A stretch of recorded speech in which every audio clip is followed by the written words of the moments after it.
नमस्ते दोस्तों, आपके अपने YouTube चैनल स्टडी 2+2 में आपका हार्दिक स्वागत है। आज का ये वीडियो काफ़ी इम्पोर्टेंट होने वाला है क्योंकि आज के इस वीडियो में हम जो हमारे प्रसिद्ध मनोवैज्ञानिक हैं प्रोफेसर जीन पियाजे के जो सिद्धांत है संज्ञानात्मक विकास सिद्धांत के बारे में चर्चा करेंगे। तो चलिए बने रहिए हमारे साथ इस वीडियो में। ये देखिए, ये हमारे प्रोफेसर जीन पियाजे जी का एक फ़ोटो दिया हुआ है। ये हमारे प्रोफेसर जीन पियाजे जी हैं, ठीक है। इनके बारे में अब हम इस वीडियो में विस्तार पूर्वक चर्चा करेंगे। तो चलिए स्टार्ट करते हैं। देखिए, प्रोफेसर जीन पियाजे का जन्म जो है आपका 19 अगस्त 1896 में हुआ था और इनकी जो मृत्यु है आपकी वो आपकी 16 सितंबर 1980 में हुई थी, ठीक है। और ये कहाँ के निवासी हैं? तो ये हमारे स्विट्ज़रलैंड के निवासी हैं। स्विट्ज़रलैंड के एक प्रसिद्ध मनोवैज्ञानिक हैं हमारे प्रोफेसर जीन पियाजे, ठीक है। जो बाल विकास पर किए गए अपने कार्यों के लिए प्रसिद्ध है, यानी कि बाल विकास पर इन्होंने काफ़ी रिसर्च की है जिसके कारण ये प्रसिद्ध हुए हैं, ठीक है। ये इनकी एक पुस्तक दी गई है, ये देखिए, ये इनकी एक पुस्तक है। पियाजे ने सर्वप्रथम the language of thought of the child's पुस्तक जो है वो आपका 1923 में लिखी थी। काफ़ी इम्पोर्टेंट है ये, एग्ज़ाम में पूछ लिया जाता है कि the language of thought of the child ये किसकी पुस्तक है। तो वहाँ पर आपका सही जवाब होगा कि ये पुस्तक जो है हमारी वो प्रोफेसर आपके जीन पियाजे जी की है। वो कब लिखी गई थी? तो वो आपका 1923 में लिखी गई थी, ठीक है। चलिए आगे देखते हैं। ये देखिए, तो जीन पियाजे जी का जो सिद्धांत है वो आपका बाल केंद्रित शिक्षा पर बल देता है, ठीक है। जो जीन पियाजे का सिद्धांत है हमारा बाल शिक्षित शिक्षा पर बल देता है आपका। तो वो किस तरह से है वो जान लेते हैं हम। ये देखिए, ये लिखा हुआ है जिस तरह से आपकी स्क्रीन पर। शिक्षक को बालक की समस्या का निदान करना चाहिए, बिल्कुल करना चाहिए। और इसी से रिलेटेड जो है आपके क्वेश्चन भी पूछे जाते हैं। किस तरह से पूछे जाते हैं, एक एग्जाम्पल के तौर पर मैं आपको बता देता हूँ। मान लीजिए कि राहुल जो है कक्षा 5 का विद्यार्थी है और वो जो कक्षा में जो है उसे पढ़ने में थोड़ी समस्या आ रही है। तो वहाँ पर आपको ऑप्शन दिए हुए होंगे कि एक शिक्षक के रूप में आपको क्या करना चाहिए। नंबर 1 में कि आपको उसे क्लास से बाहर कर देना चाहिए। नंबर 2 उसे मारना चाहिए। या नंबर 3 होगा उसकी जो है प्रिंसिपल से शिकायत करनी चाहिए। या नंबर 4 उसे क्या समस्या है उसका निदान करना चाहिए। तो इसी तरह के क्वेश्चन आपके सीटेट, यूपीटेट या फिर अदर स्टेट टेट में भी पूछे जाते हैं। तो वहाँ पर आपका ऑप्शन नंबर निदान जो होगा ये ऑप्शन वो बिल्कुल ठीक हो जाएगा, ठीक है। जो निदान जो शब्द है ये बिल्कुल वहाँ पर ठीक हो जाएगा। देखिए, तो अगला टॉपिक अगला पॉइंट देख लेते हैं हम। देखिए, बालकों के अधिगम के लिए उचित वातावरण तैयार करना चाहिए। बिल्कुल बिल्कुल ये बिल्कुल मोस्ट इम्पोर्टेंट पॉइंट है आपका, ठीक है। बालकों को अगर आप पढ़ाना चाहते हैं तो वहाँ पर जो है ना वातावरण जो है उस तरह का होना चाहिए ताकि बालक का ध्यान पढ़ाई पर जो है वो केंद्रित हो सके। वहाँ का वातावरण जो है बिल्कुल अच्छा बनाना पड़ेगा। यदि वातावरण वहाँ का दूषित होगा तो बच्चे का जो मन है वो पढ़ाई में बिल्कुल नहीं लग पाएगा, ठीक है। तो वातावरण का काफ़ी इम्पोर्टेंट रोल होता है आपका हर एक कार्य में। यदि उस तरह का पढ़ने का वातावरण अगर के लिए किसी क्लास में नहीं होगा तो वहाँ का जो है बच्चों को जो मन बिल्कुल भी नहीं लगेगा आपका पढ़ाई में। अगला पॉइंट देख लेते हैं। ये देखिए हमारा स्कीमा, ये काफ़ी इम्पोर्टेंट शब्द आपका स्कीमा। स्कीमा के ऊपर जो है आपका जीन पियाजे जी हमेशा बात करते रहते हैं। वो क्या बात करते हैं स्कीमा का थोड़ा देख लेते हैं। स्कीमा वातावरण द्वारा अर्जित संपूर्ण ज्ञान का संगठन ही स्कीमा कहलाता है। यानी कि जो स्कीमा है ये आपका एक संगठन है, ये यानी कि वातावरण के द्वारा जो है ज्ञान अर्जित, यानी कि अगर आपका जो वातावरण आपका अच्छा है और वातावरण में रह कर के अगर आप ज्ञान को अर्जित करते हैं तो वही आपका स्कीमा कहलाता है, ठीक है। इससे रिलेटेड भी क्वेश्चन पूछ लिया जाता है। तो स्कीमा जो शब्द है वो किससे संबंधित है? तो वो हमारा जीन पियाजे जी से संबंधित है, ठीक है। अगला पॉइंट देख लेते हैं हम अपना ये वाला पॉइंट। किसी उद्दीपक के प्रति विश्वसनीय अनुप्रयोग को स्कीमा कहते हैं। ये देखिए भी इसमें जैसे कि आपको मैंने यहाँ पर बताया गया था वही आपकी बात जो है यहाँ पर बताई गई है स्कीमा के बारे में, ठीक है। अगला पॉइंट देख लेते हैं हम। ये वाला पॉइंट देखिए, ये पियाजे का सिद्धांत यह मानकर चलता है कि सभी बच्चे विकास के समान अनुक्रम से गुजरते हैं। बिल्कुल, ये बिल्कुल सही बात कही है जीन पियाजे जी ने देखिए बच्चों का जो है ना वो बौद्धिक स्तर अलग अलग हो सकता है, लेकिन जो विकास का जो अनुक्रम है वो तो समान ही होता है ना। बस होता क्या है कि जो जो आपके तीव्र बुद्धि वाले बालक होते हैं वो किसी चीज़ को अच्छे से समझ लेते हैं, और जो मंद बुद्धि बालक होते हैं वो किसी चीज़ को जो है अच्छे से नहीं समझ पाते हैं। क्लास में जो है वो उस तरह से अपनी कैचिंग पावर उनकी ठीक नहीं होती है। तो बिल्कुल सही बात की गई है आपके जीन पियाजे जी ने, लेकिन उनकी गति रफ्तार अलग अलग होती है। बिल्कुल हर एक बच्चे की जगह अपनी अलग कैपेसिटी होती है, ठीक है। हर एक बच्चे को अगर आप एक ही चीज़ अगर दोनों बच्चों पर आप लागू करते हैं तो वो सही नहीं होगा, ठीक है। हर बच्चे के लिए अलग वातावरण, उसे अलग से पढ़ाया जाना चाहिए, ठीक है। अब एक तीव्र बुद्धि वाला बालक है, उसे आपने कुछ कार्य दिया है तो वो जल्दी कर लेगा और जल्दी समझ भी लेगा, लेकिन जो मंद बुद्धि वाले बालक होते हैं वो उस चीज़ को इतनी अच्छे से नहीं समझ पाते हैं और उस कार्य को नहीं कर पाते हैं। तो जीन पियाजे जी का यही कहना है कि हर एक बच्चा जो है वो विकास का जो उनका जो क्रम होता है वो एक समान होता है, लेकिन उनकी गति जो होती है, जो उनकी लर्निंग जो होती है, लर्निंग पावर जो होती है वो अलग अलग होती है, ठीक है। ये देखिए जीन पियाजे के इन्होंने एक और ये बताया गया है हमारे ये मनोवैज्ञानिक है हमारे प्रोफेसर जीन पियाजे जी। ये देखिए शिक्षक को अलग अलग विद्यार्थियों के लिए और छोटे छोटे समूह के लिए गतिविधियों की योजना बनानी चाहिए, ना कि किसी एक पूरी कक्षा के लिए। जैसा कि मैंने आपको पहले बता दिया है कि देखिए जो छोटे बच्चे होते हैं ना उनका जो मानसिक कैचिंग पावर होती है वो सबकी अलग अलग होती है, ठीक है। तो अलग अलग विद्यार्थियों के लिए जो है ना वो अलग अलग समूह बनाने चाहिए शिक्षक को, ठीक है, ना कि तीव्र बुद्धि और मंद बुद्धि बालकों का एक ही समूह बना देना चाहिए, उन्हें एक ही तरह से पढ़ाना चाहिए, तो उनकी जो समझ में नहीं आएगा। जो तीव्र बुद्धि वाले हैं वो अपने जल्दी से समझ जाते हैं, और जो मंद बुद्धि वाले हैं वो नहीं समझ पाते हैं, जिस कारण से वह पढ़ाई में पिछड़ जाते हैं। तो छोटे छोटे समूह बनाने चाहिए टीचरों को, ठीक है। अलग जो अब सब लेट से अगर कोई बच्चा कम मंद तीव्र बुद्धि वाला है तो उसके लिए एक अलग से वो बना दीजिए आप। जो मंद बुद्धि वाले होते हैं वो आपके अलग अलग होते हैं, बना देते हैं। उनको गतिविधि भी अलग अलग देते हैं। सब कोई आपका मंद बुद्धि वाला बालक है तो उसके लिए आप थोड़ा सा जो चैप्टर है उसका थोड़ा सा आसान कर दीजिए। आपका जो टीचिंग मेथड है उसे थोड़ा और अच्छा कीजिए ताकि बच्चों को अच्छे से समझ में आ जाए। अगला देख लेते हैं हमारा पॉइंट। जीन पियाजे ने आत्मीयकरण, सामंजस्य, संतुलितकरण व स्कीमा आज एक ऐसी नवीन शब्द का प्रयोग किया है, शिक्षा के क्षेत्र में महत्वपूर्ण योगदान दिया है। बिल्कुल शिक्षा के क्षेत्र में जो जीन पियाजे का महत्वपूर्ण योगदान दिया गया वो आपका सराहनीय है। जीन पियाजे ने शिक्षा के क्षेत्र में महत्वपूर्ण योगदान दिया है, उन्होंने कई प्रयास किए हैं आपके शिक्षा के ऊपर, और जीन पियाजे से ही जो है आपके पेडागोजी में क्वेश्चन पूछे जाते हैं। अगर मैं बात करूँ आपके सीटेट की, देखिए सीटेट की अगर मैं बात करूँ तो जो आपके जो क्वेश्चन होता है आपका पेडागोजी से, तो पहले होता है चाइल्ड डेवलपमेंट एंड पेडागोजी, उसमें पेडागोजी से आपके 30 क्वेश्चन पूछे जाते हैं, ठीक है। और अगर मैं आपके हिंदी, वैसे तो पेडागोजी में हर 5 विषय होते हैं, हर एक विषय जैसे कि आप सीटेट मान लीजिए तो सीटेट में जो आपके 5 टॉपिक होते हैं और हर एक टॉपिक में जो है 30-30 नंबर पूछे जाते हैं।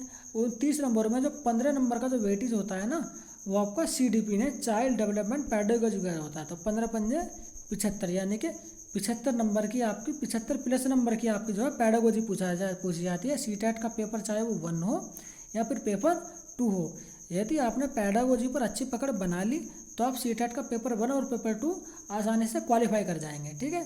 चलिए आगे देखते हैं। ये देखिए ये हमारा दिया गया है विकास अवस्था सिद्धांत।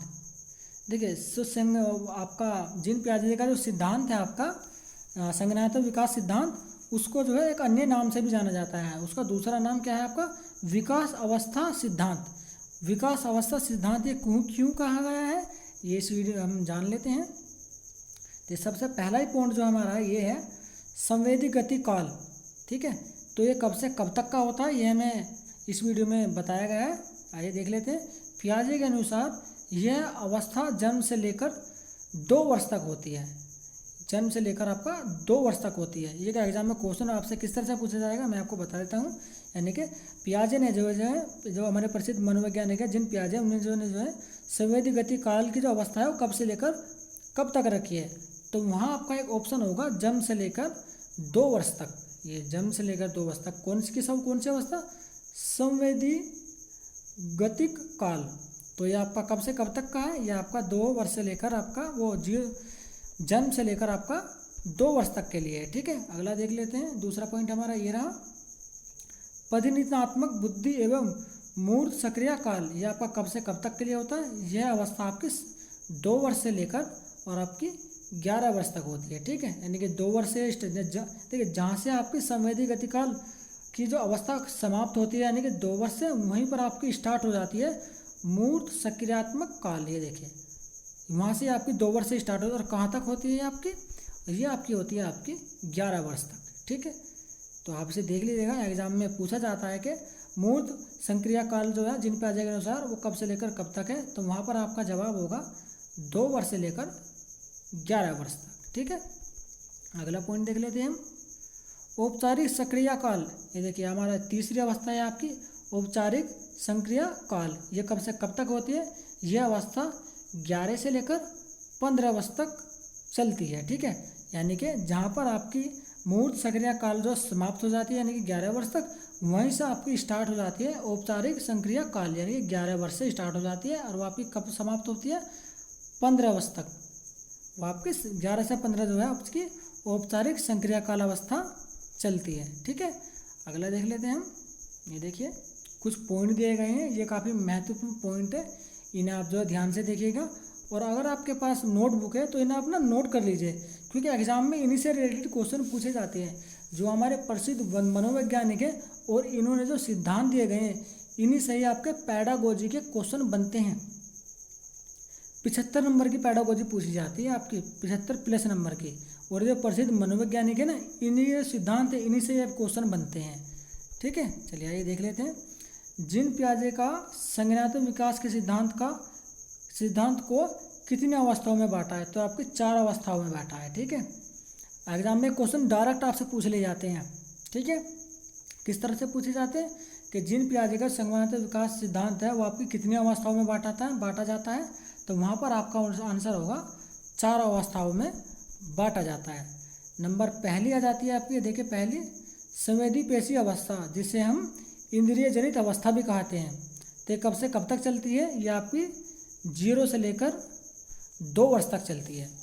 वहीं अगर हम बात करें नंबर 2 की पूर्व संक्रियात्मक अवस्था, ये देखिए पूर्व संक्रियात्मक अवस्था, ये कब से कब तक चलती है, तो ये चलती है आपकी 2 वर्ष से लेकर 7 वर्ष तक। यानी कि जैसे ही आपकी इंद्रिय जनित व्यवस्था आपकी 2 वर्ष पर समाप्त हो जाती है, फिर 2 वर्ष से ही आपकी स्टार्ट हो जाती है पूर्व संक्रियात्मक अवस्था, और ये कब तक चलती है आपकी 2 से लेकर 7 वर्ष तक। ठीक है, हम बात करते हैं अपने तीसरे पॉइंट की।